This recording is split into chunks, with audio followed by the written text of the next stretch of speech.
আপনারা কখনো ম্যাজিক পাতার শরবত খাইছেন? আজকে আমি আপনাকে দেখাবো যে কিভাবে এই ম্যাজিক পাতার শরবতটা বানাইতে হয়। এই পাতার নাম হচ্ছে লোট পিপল পাতা, কিন্তু আমার এই নামটা কেমন যেন লাগে। এই পাতাটা শরবতের মধ্যে ম্যাজিকের মতন কাজ করে, এই জন্য আমি এটার নাম দিয়েছি ম্যাজিক পাতা। তো একটা বল নিয়ে নিছি, তার ভিতরে একদম পরিষ্কার পরিচ্ছন্ন পানি নিয়ে নিছি। অবশ্যই আপনার হাতটা খুব ভালো করে সুন্দর করে ধুয়ে নেবেন। তারপর এর ভিতরে দিয়ে দিছি চিনি, মানে যতটুকু শরবত আপনি মিষ্টি খেতে পছন্দ করেন ঠিক ওই পরিমাণে চিনি দিয়ে দিবেন। তারপর প্রত্যেকটা পাতা খুব সুন্দর করে ধুয়ে তারপর এটাকে হাত দিয়ে ঠিক এভাবেই কচলাতে হবে। এই শরবতটা কিন্তু আমার ভাবি বানাচ্ছে, সে খুব সুন্দর করে এই শরবতটা বানাইতে পারে। আর আমার মা আর ভাবি এই শরবতটা অনেক বেশি পছন্দ করে। এই পাতাগুলো গ্রামের বাড়িতে অনেক বেশি পাওয়া যায়, শুধু গ্রামের বাড়িতে না, শহরে যেখানে অনেক গাছপালা আছে সেখানে গিয়ে যদি আপনি কোনো মুরব্বিকে জিজ্ঞেস করেন যে লোট পিপল গাছ কোনটা, তাহলে আপনাদেরকে দেখাই দেবে। এই পাতার কিন্তু অনেক বেশি নাম আছে, এক এক অঞ্চলে এক এক নামে ডাকে। আপনারা কি একটা জিনিস খেয়াল করছেন, পাতা এইভাবে কচলাতে কচলাতে কিন্তু পানির কালারটাই পরিবর্তন হয়ে যাচ্ছে আস্তে আস্তে। এটা তো সবে মাত্র শুরু। এই শরবতটার কালার এতটা সুন্দর আর এতটা লোভনীয় হবে, মানে দেখলেই খেতে ইচ্ছে করবে। বিষয়টা এরকম, একটু পরে আপনারা দেখতে পারবেন।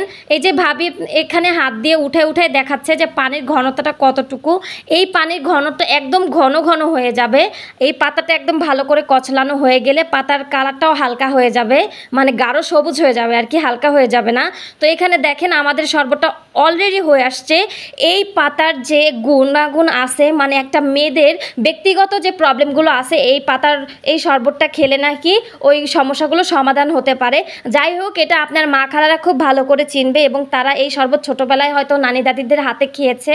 আমার ভাবি তার নানির হাতে খেয়েছিল, আমার আম্মু বলতেছিল যে তার নানির হাতে খেয়েছে। তো বিষয়টা হচ্ছে এরকম, এই আমাদের এখানে শরবতটা অলরেডি বানানো হয়ে গেছে। এখন পাতা খুব সুন্দর করে কচলিয়ে সবগুলো পানি বের করে নিতে হবে, একটু লস করা যাবে না। মানে ভাবির কথা হচ্ছে এরকম, অনেকে আপনারা চাইলে এই পাতা উঠেই ফেলে দিতে পারেন, কিন্তু ভাবি একদম ভালো করে কচলায় সবটুকু রস বের করে নিচ্ছে। শুধু কিন্তু এরকম করলেই হবে না, যে কোনো খাবারের দেখার একটা সৌন্দর্য আছে আর শালীনতা বলতে একটা বিষয় আছে।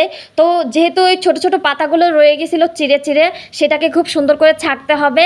আপনারা জাস্ট কালারটা দেখেন, এটার কালার এত সুন্দর, মানে দেখলেই খেতে ইচ্ছে করবে। এটা এমন একটা খাবার ছিল, এটা কিন্তু ঔষধি একটা গাছের পাতা।